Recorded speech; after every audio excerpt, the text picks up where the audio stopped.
Okay, so there's this guy called Black Hat Cinephile, and I wanted to give him a shout out because his channel is really cool. He has all these vintage films on his channel, really really cool stuff. Give him a subscription. He deserves it. He's actually quite a brilliant dude. This guy knows his stuff, and he wrote this amazing book.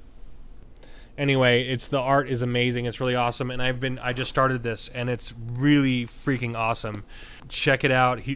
He's got links to it. It's only $15 on Amazon. Like the writing is awesome. This guy really knows his stuff. So check him out. His real name is Richard Stiles, and anyway, I'm gonna put a link in the description here. So check it out. It's a really really great book.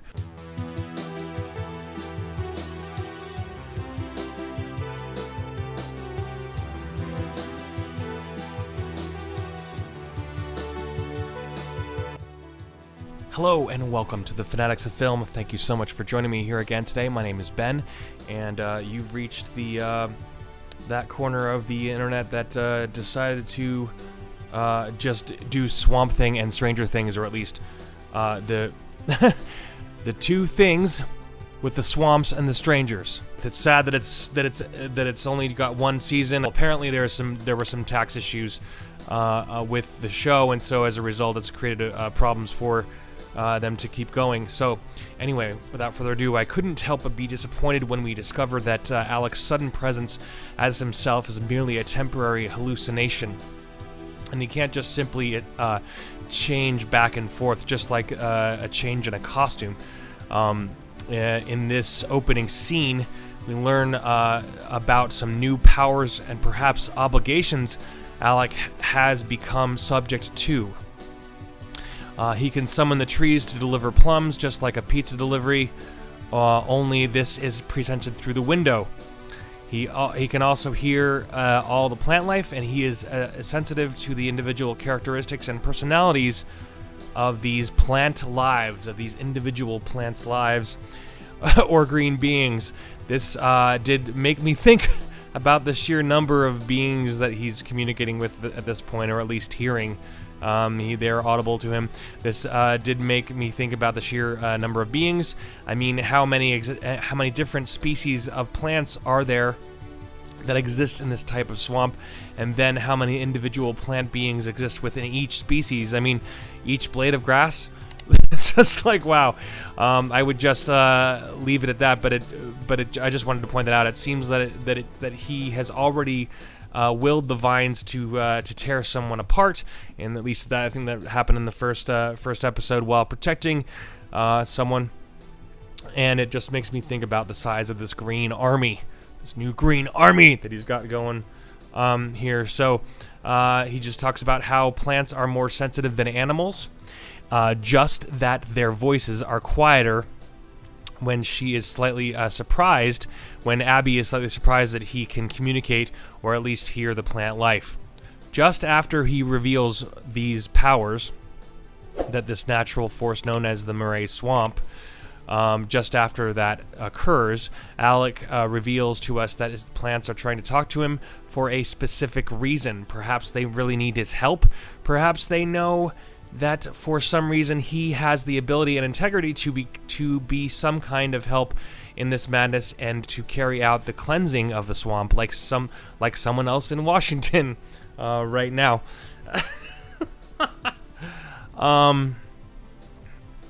Alec also opens up the story more by telling us while immersed in this place, he has seen things, both good and the rot. Forgive the Star Wars reference, but actually they go into it a little bit later here. But I think that this can be compared to the Force, just that there are light and dark forces at work here, and he goes actually into it more in a little bit here.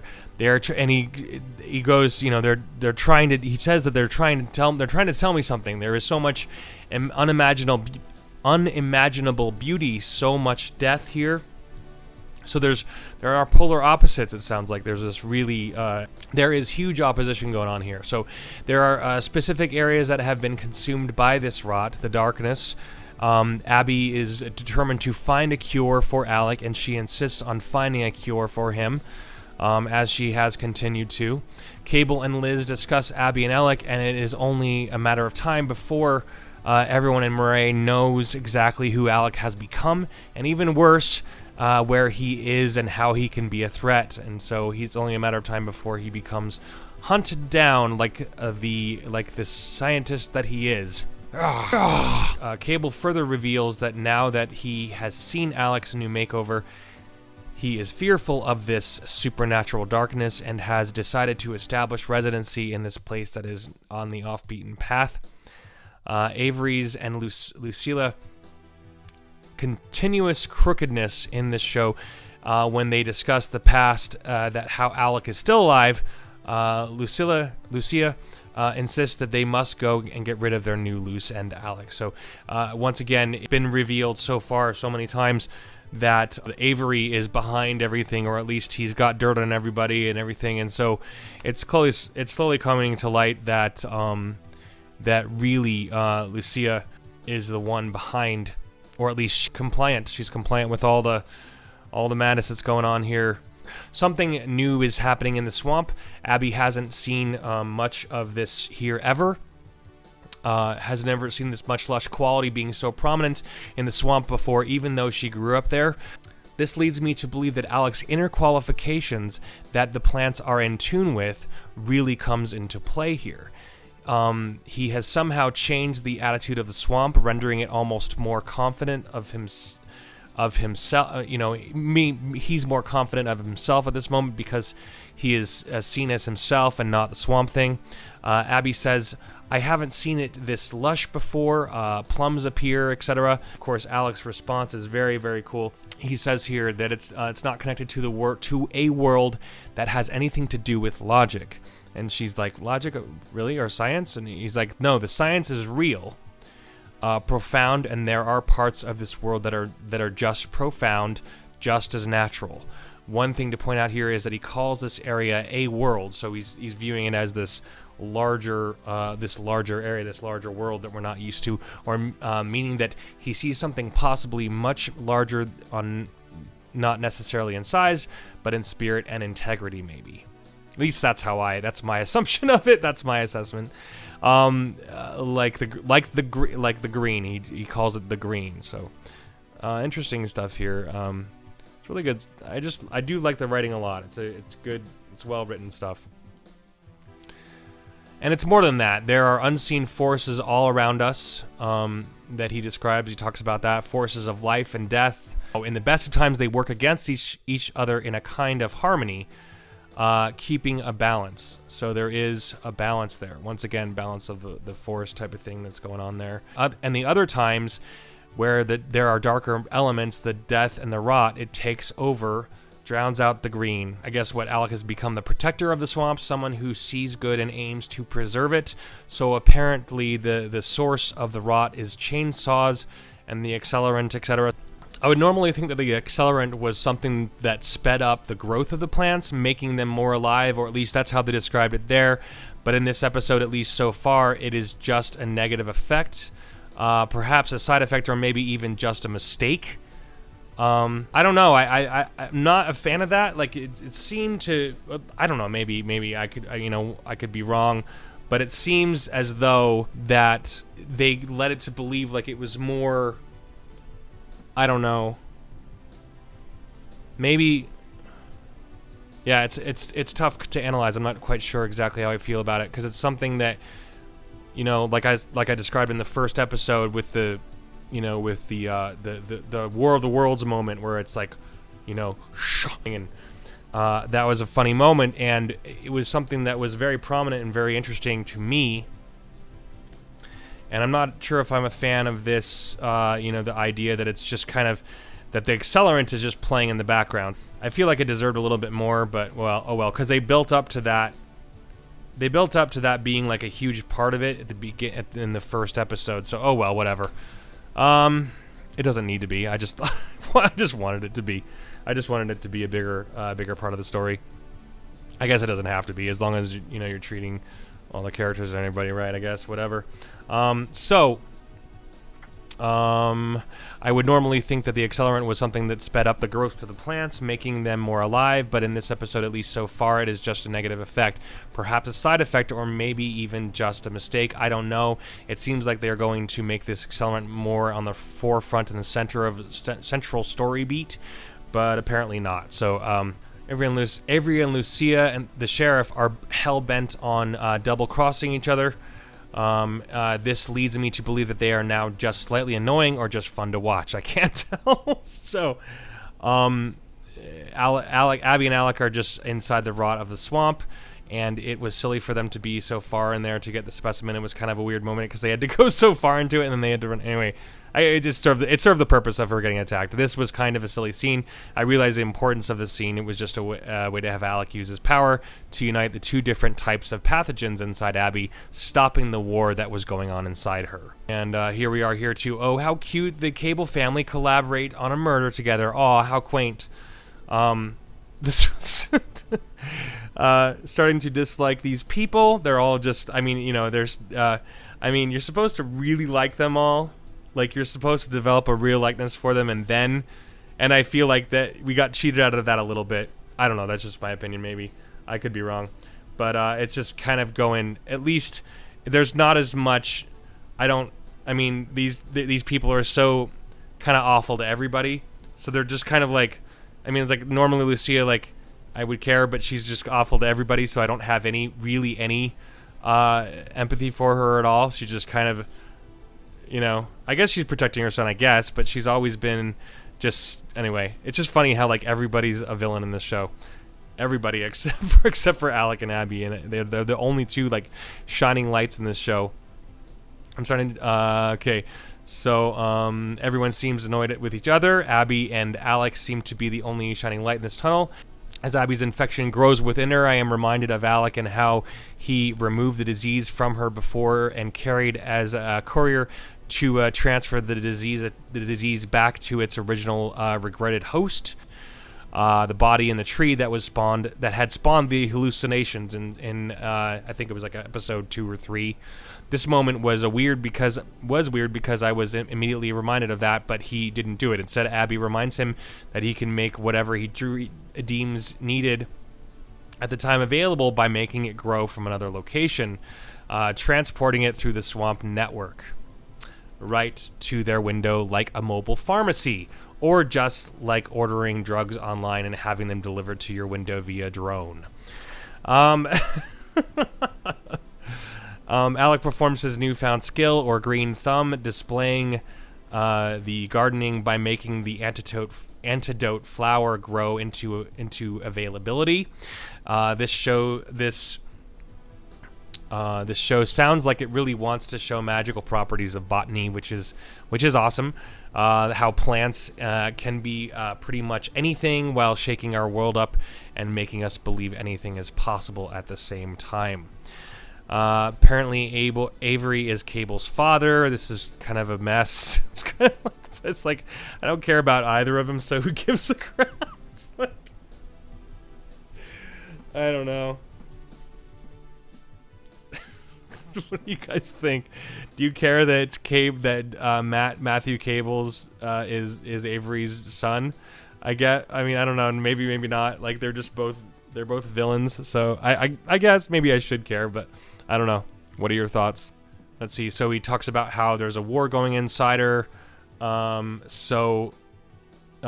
200. He talks about how there's 200 species of flora inside of her, and and he can make them work together, which will evidently create a new pathogen or a mutated pathogen inside of her. At least that's what I think. That's my assessment of it.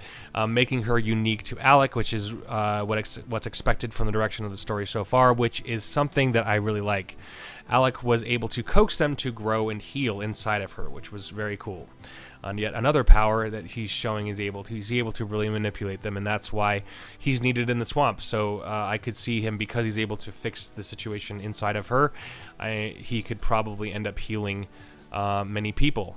I'm seeing that now, so that's actually really kind of a cool thing. Maria Sunderland picks up the mess while Avery can't even show up to the meeting about funding for further development. of the mutagen and its eventual mission as a miracle in the science world, eventually changing the entire world of medicine as we know it. This is why the whole thing hits home for me, hopefully for others, because we are talking about the regeneration of cells where it is needed to keep people from being victims to disease, any kind of disease. So that's really exciting. Woodrue tries to present, but Maria is able to sell the mission because she is confident and she is able to break it down in a more digestible presentation, rendering it impossible for the investor to say no. It's kind of funny because poor Jason Woodrue kind of stumbles over his words and can't. I mean, he's a scientist, so I get it. I get it. I've been in many situations like that before. When you're in a band, that sometimes you have to translate. Sometimes you have to translate for people. Oh no, he's talking about this chord. Like, you literally have to translate because there's two people are speaking different languages sometimes. This next scene, I couldn't help but get emotional because this is when we have been waiting for since the pilot. An audience member that has a romanticism or is a fan of the romantic qualities, even if it's just a dabble in that. And Abby says, "All we have is right here, right now. You just saved my life." And Alec barely responds with a yeah, and then they kiss. And so that was a great moment. The Woodrues are in a rocky place because Jason is ecstatic about the funding so he can work on a cure for his wife's Alzheimer's. And she can't even remember the people that they had dinner with, barely just remembering the experience only. And so this is, just hits home more for Woodrue, gives Jason a motivation to do what he's doing. Lucy and Matt Cable flee the scene after Avery's demise, and they actually end up at the Sunderland's home. So this was definitely a surprise moment here. And we realized that Maria and Lucy were both behind this madness. Maria was just wanted the company and the financial gain of Avery being gone. The most heartbreaking scene in this episode is right here, this last scene when Alec is faced with, he's stuck on his own larger plan, the larger plan that has been made for him. He can feel the presence of the light and the dark. He is convinced that he must have been pulled into this to become a warrior in this battle, and it is a fight to the death. He realizes his value in being only able to save Abby's life because he was the Swamp Thing, not Alec, and so he's realizing his value here and not wanting to say no to it, I guess. The rejection of Abby is hard and somewhat expected, but still heartbreaking. I actually wasn't expecting it after the fact, but then realized how it's kind of cliche. I mean, it can be deemed that it could be described as such, as a cliche thing. But I don't know. It's just sad. It's sad seeing them go away. But she's still fine. She gets away and still wants to help him. So Abby seems too accepting of the sudden separation, but she is helping him the best way she knows how by going to Atlanta. She's going to Atlanta now. And I was just there, so there's that. The swamp seems to be taking Avery now, and I am sure that we will see two Swamp Things in action or something of that nature and nurture. Anyway, tell me what you guys thought of this episode. What did you think? Are you enjoying it still? I mean, according to IMDb, the popularity has gone down. The first few episodes kind of grabbed people, but it is kind of losing popularity, unfortunately. I think that if they steered it more towards this, I mean, I don't know. I mean, I think it's great. I think it's good. I mean, there's definitely some things about the show that, could be better. But, I mean, quite honestly, I think it's awesome. I enjoy it because there's a lot of crap out there right now. So I think it's good. What are your thoughts? Do you enjoy it? Do you hate it? Are you hating the direction they're going? The action is definitely a drama. It's not an action show. But it is fun. The characters are pretty much compelling. Roger Ebert said they were boring. I beg to differ. I think that he's just being maybe impatient. I don't know. Maybe not. I don't know. I could be wrong. I like the characters. They're not like stellar characters, but the acting is all very strong, and I think that the writing is really good. I just think there's just so much crap out there right now that I think that this is really good. So Anyway, what are your thoughts? Did you enjoy this episode? I thought it was definitely a step up from. I don't know. It's not bad. I am enjoying it. So please leave a comment, like, share, and subscribe. Thank you so much for joining me. This has been the Fanatics of Film, and this was Swamp Thing, the episode called A Brilliant Disguise. Thank you so much, and have a fantastic day. Always on the move.